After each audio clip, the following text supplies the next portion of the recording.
Hello, Bobcat Nation. John Burdett, the extremely proud principal of Salina High School. Happy Friday to you all.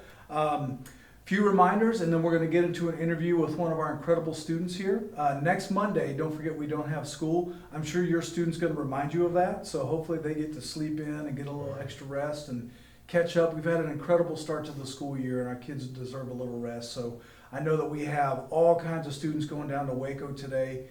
Godspeed to you all, and we have volleyball heading out to Sunnyvale, and then cross country's out at the Marcus tournament tomorrow. So wishing all of our athletes, trainers, cheerleaders, gatitas, band, safe travels there and back, and hopefully they get some rest this weekend as well as our coaches.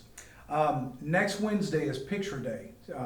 We're going to take pictures during our social studies class.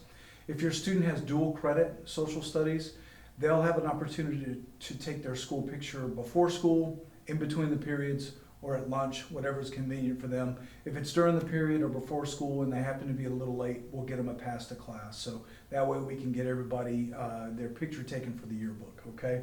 I sent an email yesterday about the College and Career Fair that we are having here on September 12th from 1 to 3 o'clock. Please reference that. If you would like to join your student here, there's an RSVP that we need you to do so we can do a quick background check on you.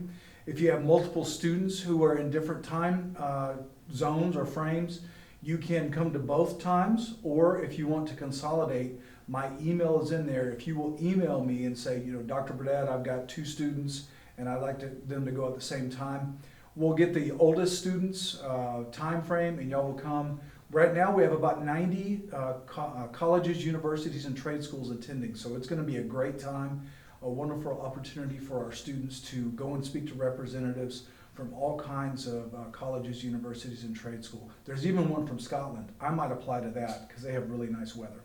All right, to the exciting piece. I get to interview one of the most incredible young people I have ever met.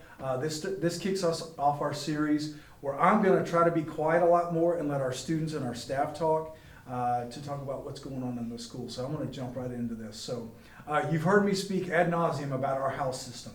Well, Angelina Coelho, who's our student guest today, she is one of the leaders in our houses.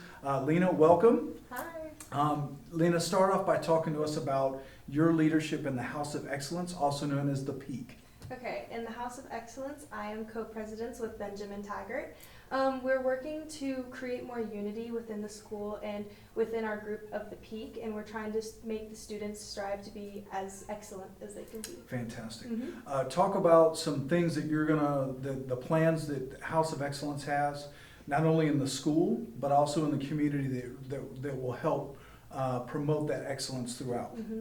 Overall, we're striving to get people in our group to try to go above and beyond in the school. Every week we're going to highlight a student and a teacher that we think is really exemplifying excellence, and so that way we can hopefully inspire people to be more involved in the community and try to show excellence not just at Salina High School but just in the town of Salina.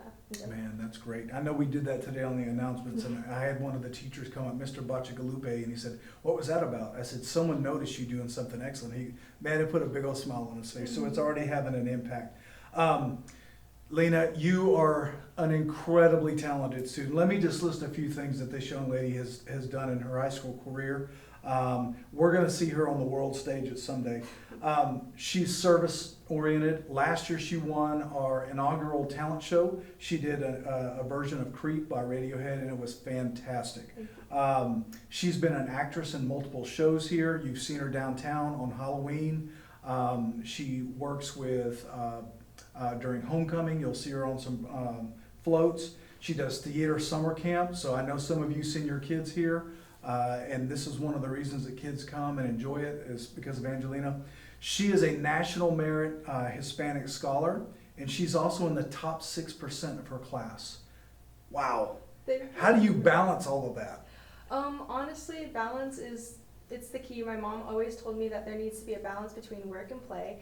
So I always make sure that I'm getting my schoolwork done, and hanging out with my friends is the reward and maybe the motivation for why I get my schoolwork done so fast. I'm like, if I can do all of my homework, then I can go out to the Friday football game and sort of just work in a work then reward sort of mindset. So that way I can make sure that I'm getting all of my achievements and things that I'm striving for with my family and friends as my motivating factors. Fantastic. Mhm. And Lena, you're taking advanced courses. Mhm. I don't know how many you're taking, but it's a lot.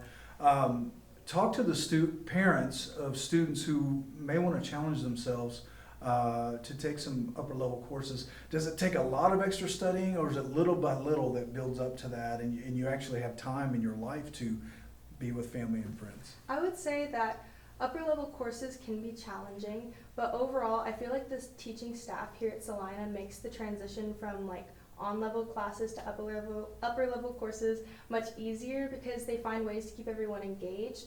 So if you're engaged in class and you're listening to what the teacher is saying, it makes things like homework and extra like work that they give after school a lot easier. I think Alright. that they're good. There you go. Have your student take an upper level course Mhm. when it comes around in the spring to course selections. Finally, Lena, we've got a lot of people moving here. I think we have about 150 new students at the high school this year, and we'll have about that many next year. What would you say to someone who has a high school student and are thinking, you know what, maybe Salina is someplace we need to go? What, besides yourself, because you alone is you're a draw that anybody would want to come in and have a classmate like you. But what are some great things about Salina High School that you would tell a family who's thinking about moving here? I would say that Salina High School is a very welcoming community. Last year, being my first year at this high school, I was extremely nervous to join Salina High School. It was my junior year. I was like, that's going to be a scary transition, but everybody made me feel so welcome and was so kind. People here aren't afraid to come up to you, ask what your name is, ask how you're doing, and it's just that southern hospitality and small town vibe of Salina that really makes it special. Every single game is filled with compassion and spirit and just some like close small town vibes. I love it. All right. Well, Mhm. folks, Angelina Coelho, we call her Lena. She's so special to us, and she's part of what makes this school such an incredible place. Lena, thank you. Thank you. Everyone have a great weekend, and go Bobcats.